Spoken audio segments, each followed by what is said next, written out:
अवसर पर मैं आप सबको न केवल WTC की ओर से, न केवल विशाल संस्थान की ओर से,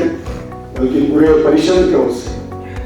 आप सबको मैं बहुत बहुत अभिनंदन और बहुत बहुत बधाई देना चाहता हूँ। ये बहुत ही महत्वपूर्ण दिन है और इस बार का थीम भी जो रखा गया है वाटर एंड पीस। आज अगर पूरी दुनिया को दो चीज की जरूरत है तो एक तो शांति की जरूरत है,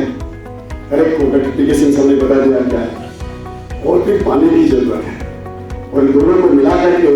ये थीम बनाया गया है। ऐसे काफी सारे डाटा भी आप लोगों को दिखाया गया है और काफी सारे टेक्नोलॉजीज बहुत कुछ बताया गया है और ये सारे जो ज्ञान है पानी के बारे में ये आज के नहीं, सदियों से, जब से सिविलाइजेशन शुरू हुआ था नदी के किनारे, चाहे पंचनद पंजाब वाला क्षेत्र हो, चाहे मेसोपोटामिया हो, चाहे कुछ भी हो, all of this civilization started on the banks of the rivers. Because without water, पानी के बिना तो कुछ हो ही नहीं सकता। इसका मतलब ये नहीं है कि जहाँ पानी है वही प्रगति है। एक दूसरे डाटा भी है, जहाँ जितना पानी है वहाँ उतनी गरीबी भी है। अब भारतवर्ष का एग्जाम्पल लीजिए, भारतवर्ष तो उस हिसाब से बहुत ही भाग्यशाली है कि पूरी दुनिया में जो मैंने अहमद साहब डाटा देखा है, जो औसत रेनफॉल प्रेसिपिटेशन वो लगभग 1000 मिलीमीटर के आसपास है। भारत में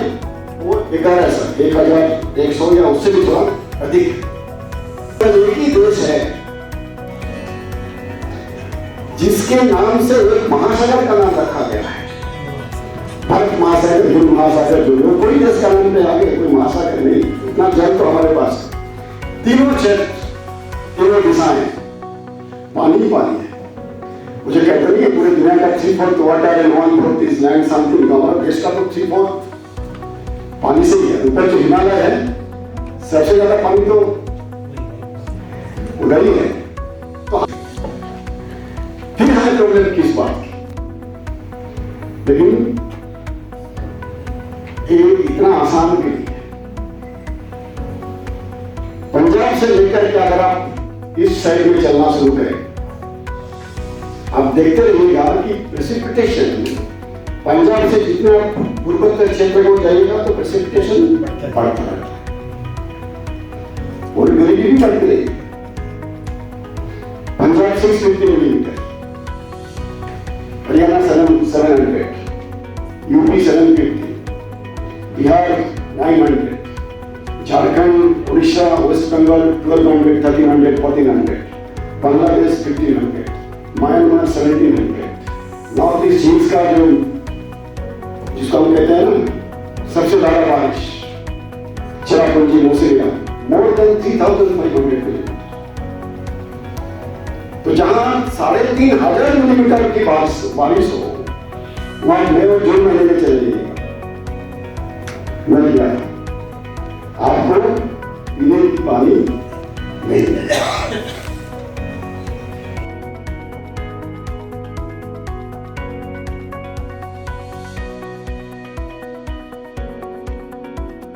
वहीं पे सूखा पड़ता था, बिहार में, उड़ीसा में, जगह जगह जहाँ बाढ़ ज्यादा पानी ज्यादा नुकसान करता है। आज सुबह एक जगह प्रोफेसर रमेश चंद्र जी बोल रहे थे, नीति आयोग के सदस्य, उनका भी कहना है ज्यादा पानी ज्यादा नुकसान है, कम पानी है तो वो धीरे धीरे आदमी उसके लिए एडजस्ट करता है, उसके हिसाब से रहने की आदत डालता है, लेकिन ज्यादा पानी है तो वेस्ट करने की आदत है। उसी को हम लोग जब देखें तो हम लोग इरिगेशन की बात करते हैं, एग्रीकल्चर से हम लोग जुड़े हुए हैं, तो इरिगेशन में क्योंकि जहाँ पे ज़्यादा पानी की व्यवस्था था, किसान को कभी उसके बारे में सोचने की चिंता नहीं हुई कि हम इसको किस तरीके से कंट्रोल कर सकें। कंट्रोल्ड इरिगेशन का कोई कंसेप्ट नहीं, वही बाद में फ्लड इरिगेशन में चला गया। उस तरीके से ये कहानी आगे बढ़ती गई और अब जब पानी की लोगों को महत्व समझ में आया है, कहीं कहीं पानी की कमी होने लगी, बंगलौर में कमी हो गई, महाराष्ट्र में 2-3 साल पानी नहीं बरसा तो सूखा पड़ने लगा, तब फिर बात होने लगी कि अब क्रॉप डाइवर्सिफिकेशन कैसे हो, कितना करें। लेकिन क्रॉप डाइवर्सिफिकेशन शायद इतना आसान नहीं होता, क्योंकि जो आदमी जिस तरह की खेती करता है, हम ही को कहा जाए साइंटिस्टों कल चलो तुम जो है वो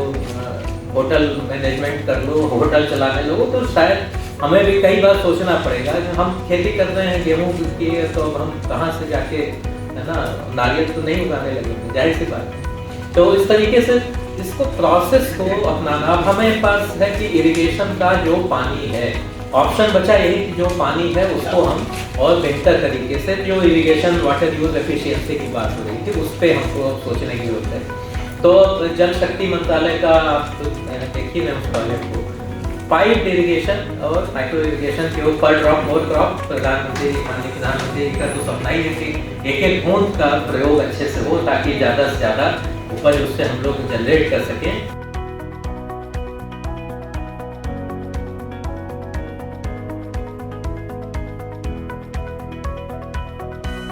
पानी जो खराब हो रहा है, कई जगह नलकूप से पानी जो है लाल रंग का निकलता है, पीने योग्य पानी नहीं, प्रदूषण बहुत ज़्यादा बढ़ गया है। कारण मैंने पूछा तो बड़ी नई बात हमको जो सुनने को इनसे मिली, और अगर ये वास्तव में सत्य है तो ये बहुत ही चिंता का विषय है। जिसमें मैंने बताया कि वो क्षेत्र जहाँ पर इंडस्ट्री लगी हुई है, चाहे वो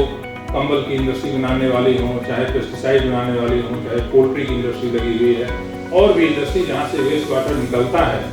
उस वेस्ट वाटर के डिस्पोजल का जो तरीका इंडस्ट्री वाले अपना रहे हैं कि वो डीप बोरिंग करते हैं, करीब 300 फीट तक ले जाते हैं पाइप, और उसके बाद 100 फुट की कच्ची बोरिंग होती है, और फिर वहाँ से अंदर से जो है बालू निकालते हैं, और एक एक जगह से 3, 4, 5 ट्रक बालू निकलता है, और उस बालू के निकलने के बाद वहाँ पर बहुत बड़ी कैविटी बन जाती है पूरे क्षेत्र में, और उस कैविटी की कैपेसिटी इतनी ज़्यादा होती है कि जितना इंडस्ट्री का पोल्यूटेड वाटर है वो पंप के द्वारा उसके नीचे जो है डंप किया जाता है। ये बहुत ही संगीन और बहुत ही चिंता का विषय है, और इसको संज्ञान लेने की जरूरत है, क्योंकि पोल्यूशन जो ग्राउंड वाटर का है वो भी बहुत बड़ी समस्या है।